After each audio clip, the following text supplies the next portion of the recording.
Hello student, welcome to ma'am की class. तो भाई आपके हाफ ईयरली एग्ज़ाम्स कैसे जा रहे हैं?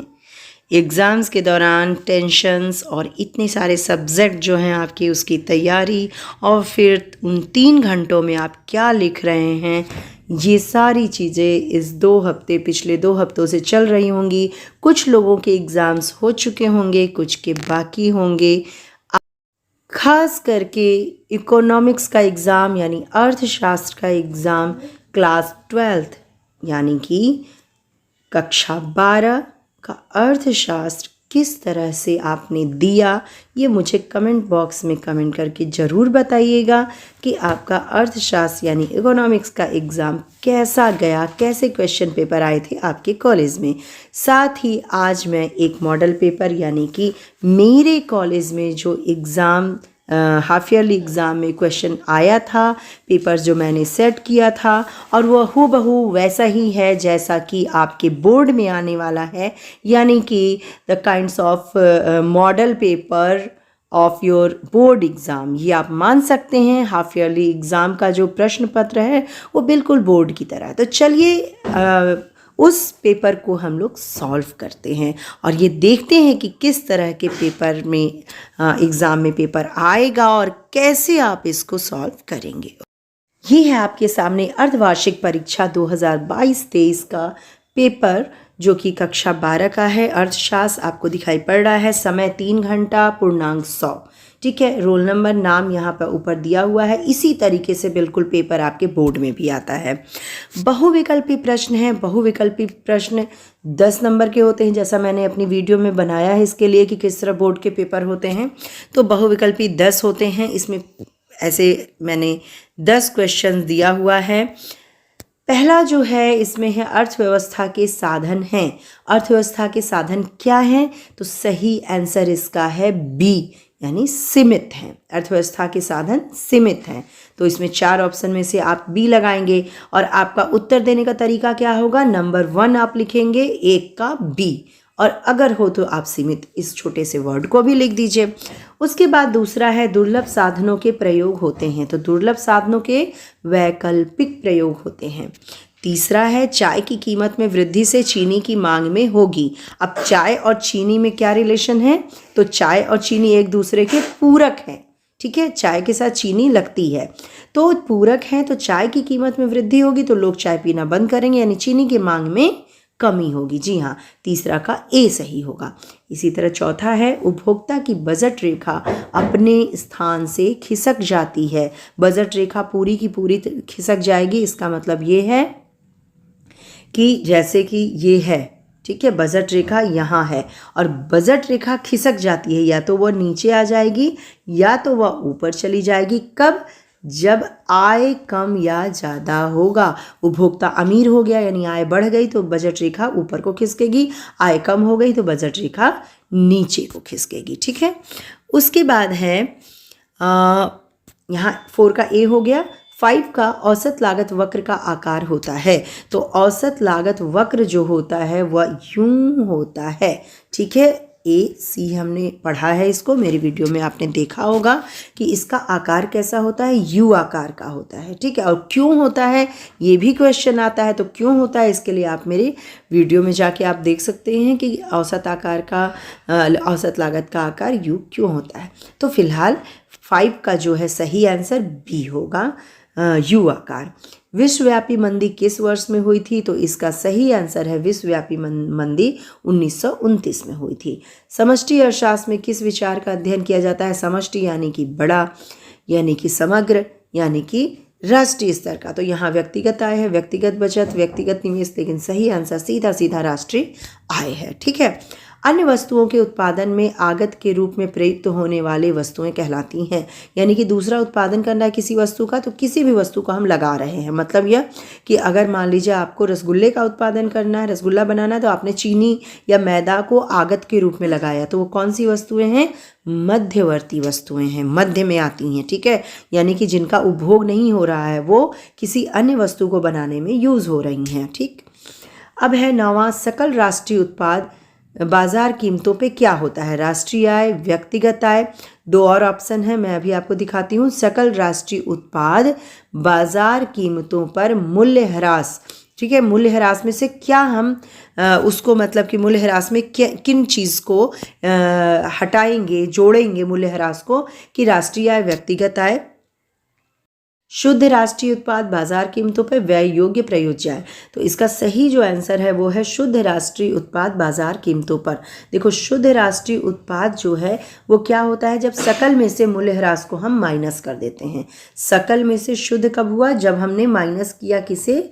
मूल्य ह्रास को। ठीक, तो इसका सही आंसर ये होगा। सभ्यता के विकास के साथ आवश्यकताओं का क्या होता है? सभ्यता विकसित हो रही है, डे बाय डे हम लोग क्या मॉडर्न हो रहे हैं, तो हमारी आवश्यकताएं भी तो बढ़ रही हैं, यानी विकास होता है। सभ्यता का विकास यानी हम डे बाय डे जो मॉडर्निटी की तरफ जा रहे हैं, तो हमारे पास एक बेसिक फ़ोन से सेल फ़ोन हो गया, डेस्कटॉप से लैपटॉप हो गया, पाम टॉप हो गया, टैबलेट हो गया, तो यहाँ आवश्यकताएं हमारी क्या हो रही हैं? बढ़ रही हैं, यानी उनका विकास हो रहा है। ठीक, अब आते हैं अति लघु उत्तरी प्रश्न पे। अच्छा हाँ, ये भी मैं बताना चाहूँगी, ये 10 प्रश्न कितने नंबर के हैं? एक एक नंबर के हैं, तो 10 नंबर का बहुविकल्पी अति लघु उत्तरी प्रश्न जो हैं वो आपके कितने होंगे? यहाँ पे आप देख सकते हैं 1 2 3 4 5 6 7 8, यानी 8 प्रश्न होंगे 11 से लेकर 18 तक।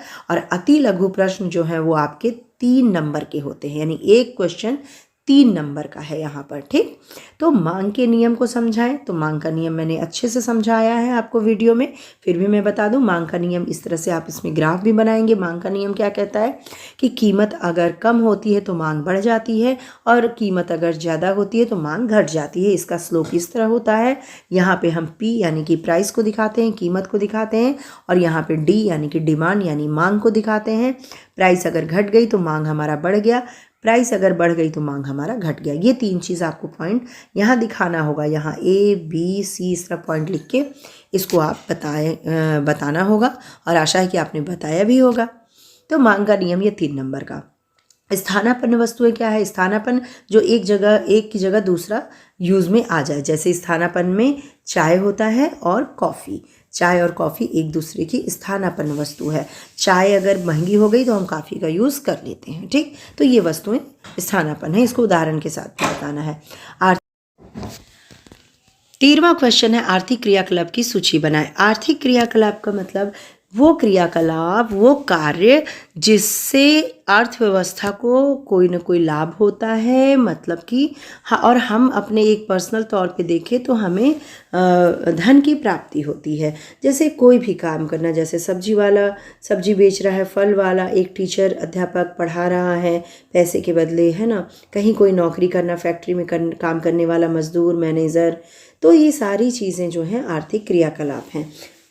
फिर चौथा है मूल्य, यहाँ पे ये मिसप्रिंटिंग है, मूल्य ह्रास होगा। मूल्य ह्रास किसे कहते हैं? तो मूल्य ह्रास भी मैंने आपको बताया हुआ है। मूल्य ह्रास जैसे कि किसी मशीन में या किसी फॉर्म में उत्पादन हो रहा है तो उसमें जो टूट फूट होती है, यानी जो स्थिर साधन होते हैं हमारे, उसमें उसकी लागत में, उसके मेंटेनेंस में, रख रखाव में जो खर्चा आता है वो मूल्य ह्रास कहलाता है। ठीक है, इसी तरह है माल सूची। माल सूची किसे कहते हैं? तो स्टॉक जो होता है पिछले साल का और अभी का जो स्टॉक होता है उसमें जो अंतर होता है, माल सूची उसको कहते हैं। माल सूची को स्टॉक कहते हैं, मतलब कि यह वो चीज़ होती है, वो स्टॉक या वह सूची जिसमें हमें मालूम चलता है कि इस साल जो है वो कितना स्टॉक है, माल कितना है, और पिछले साल में कितना बकाया था। कुल उत्पाद क्या होता है भाई? कुल उत्पाद सारी चीज़ें मैंने आपको अपने वीडियो में पढ़ाई है। टीपी टोटल प्रोडक्शन, कुल उत्पाद होता है टोटल प्रोडक्शन, यानी कि एक उत्पादन के दौरान जितने साधन लगे हैं कुल से होने वाला उत्पादन, यानी या फिर इसको कह सकते हैं किसी साधन से कुल उत्पादन कितना हुआ या कुल उत्पाद कहलाता है। कुल उत्पाद कब अधिकतम होता है? तो इसे आप डायग्राम से ही लिखेंगे। डायग्राम कैसे बनेगा आपका? परिवर्तनीय अनुपातों का नियम में मैंने पढ़ाया है अपनी वीडियो में कि ये मान लीजिए टीपी हो गया।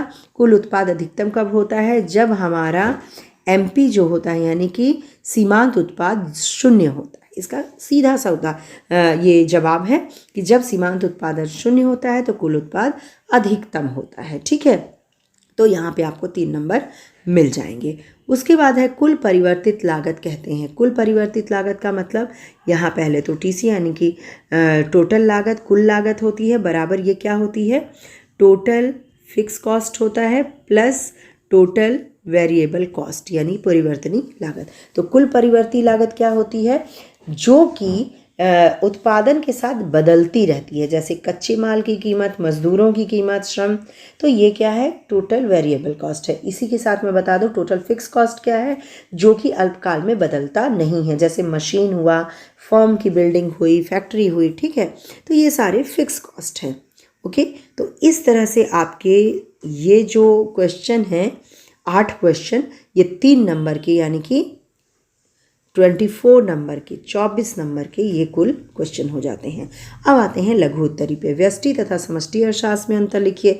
इसको भी मैंने अपने वीडियो में बता दी कि कोई भी ऐसा टॉपिक नहीं है जिसको मैंने वीडियो में नहीं बताया, ये सब आप लोग बखूबी जानते हो, और नहीं जानते, नए हो तो जल्दी से जाके प्लेलिस्ट में आप लोग देख सकते हो। पहले उससे पहले क्या कर लेना, सब्सक्राइब कर लेना चैनल को। ओके, तो व्यष्टि समष्टि अर्थशास्त्र में अंतर आप 4 अंतर लिख सकते हैं। इसमें आपको लघु उत्तरी कितने नंबर का होता है, तो लघु उत्तरी 6 नंबर का होता है, यानी कि यहाँ पे जो ये आपके 6 क्वेश्चन हैं तो 6 गुणा 6 यानी कि 36 नंबर का लघु उत्तरी होता है।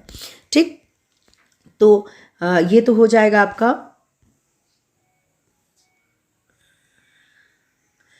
तो व्यष्टि तथा समष्टि अर्थशास्त्र में अंतर लिख लेंगे आप, उसको अलग अलग करके लिखेंगे। अलग अलग करने का मतलब यहाँ व्यष्टि लिखा, यहाँ समष्टि, और एक लाइन खींचा, उसके बाद ऐसे लाइन, और यहाँ पे हम 1 2 3 4 जितने भी अंतर है वो करके लिखे। इसी तरीके से आपको लिखना होगा।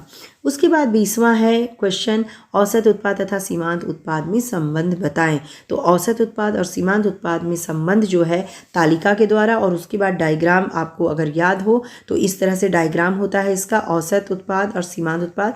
औसत उत्पाद इस तरह से और सीमांत उत्पाद जल्दी से ऐसे जाकर के नीचे गिरता है। तो ये डायग्राम के साथ आप इनके संबंध को बताएंगे, और इनको संबंध को बताते वक्त आप पूरा का पूरा डायग्राम और वो तालिका भी देंगे जो कि वीडियो में आपने देखी होगी। सकल राष्ट्रीय उत्पाद एवं शुद्ध राष्ट्रीय उत्पाद में अंतर। सकल का मतलब ग्रॉस यानी कि पूरा का पूरा, यानी मूल्यह्रास इसमें शामिल रहता है, और शुद्ध में मूल्यह्रास शामिल नहीं रहता है। ये आपको दिखाना है, सूत्र को आपको बता देना होगा, यानी सकल राष्ट्रीय उत्पाद इज इक्वल टू यानी कि बराबर क्या होता है, तो इसमें मूल्यह्रास को आप प्लस कर देंगे, राष्ट्रीय उत्पाद प्लस मूल्यह्रास, और शुद्ध राष्ट्रीय उत्पाद माइनस मूल्यह्रास। 22वां है राष्ट्रीय आय संगणना की विधियां बताएं। तो आय विधि, व्यय विधि और उत्पाद विधि, बिल्कुल सही आपने कहा कि राष्ट्रीय आय संगणना की विधियां 3 होती हैं। यहाँ पर लघु उत्तरी में थोड़ा थोड़ा उनका ब्रीफ में डिटेल आप दे देंगे, ज़्यादा डिटेलिंग नहीं करेंगे, ब्रीफ इंट्रोडक्शन आप दे देंगे राष्ट्रीय आय संगणना की विधियों का। मांग की लोच से आप क्या समझते हैं, मांग की लोच, इलास्टिसिटी ऑफ डिमांड, ये 5 तरह की होती है। आप चाहें तो जल्दी जल्दी 5 का डायग्राम भी बना लेंगे। गिफिन वस्तुएं क्या है, गिफिन वस्तुएं वे होती हैं जिनकी कीमतें गिरने पे मांग भी गिर जाती है, ये मांग के नियम के विपरीत चलती हैं। उदाहरण देना है यहाँ पर तो आप बाजरा, मोटे अनाज, मिट्टी का तेल, इन सब का उदाहरण दे सकते हैं। बखूबी आप जानते हैं, आप लोग नहीं जानते तो फिर इससे रिलेटेड मेरे सारे वीडियो देखिए, आपको बिल्कुल समझ में आ जाएगा, फिर कुछ और सुनने देखने की जरूरत नहीं रहेगी। उसके साथ ही आते हैं हम विस्तृत उत्तरी प्रश्न में। विस्तृत उत्तरी में ये जो नंबर होता है ये 10 नंबर का होता है, 30 नंबर का कुल, तो 10 नंबर के 30 क्वेश्चन यहाँ हो गए। तो ये क्या है देखते हैं, कुल लागत किसे कहते हैं, तो पहले आप कुल लागत बताएंगे। अल्पकालीन कुल स्थिर लागत, कुल परिवर्ती लागत चित्र की सहायता से व्याख्या करें। इसमें पूरा चित्र की सहायता से व्याख्या करना है आपको, इसमें पूरी तरीके से चित्र से व्याख्या करेंगे आप। और इसको व्याख्या करने के लिए अगर आपने नहीं देखा तो आप देख लीजिए लागत का मेरा वीडियो जो कि लेटेस्ट बिल्कुल बना है, आप मेरे प्लेलिस्ट में जाके देख सकते हैं। समष्टि अर्थशास्त्र के अध्ययन क्षेत्र का वर्णन, यानी समष्टि अर्थशास्त्र में क्या क्या अध्ययन किया जाता है। अगला 27वां है आय के चक्रीय प्रवाह का व्याख्या कीजिए। तो आय के चक्रीय प्रवाह में द्विचक्रीय और त्रिचक्रीय दोनों की व्याख्या आप कर दीजिए, ठीक है। तो इसमें क्योंकि 10 नंबर का है क्वेश्चन, तो 10 नंबर में आप कम से कम इसको अच्छे से व्याख्या करके सारे पॉइंट्स को आपको बताना होगा। ठीक है, तो ये क्वेश्चन पेपर आपके सामने है जो कि मैंने सेट किया था अपने कॉलेज के लिए।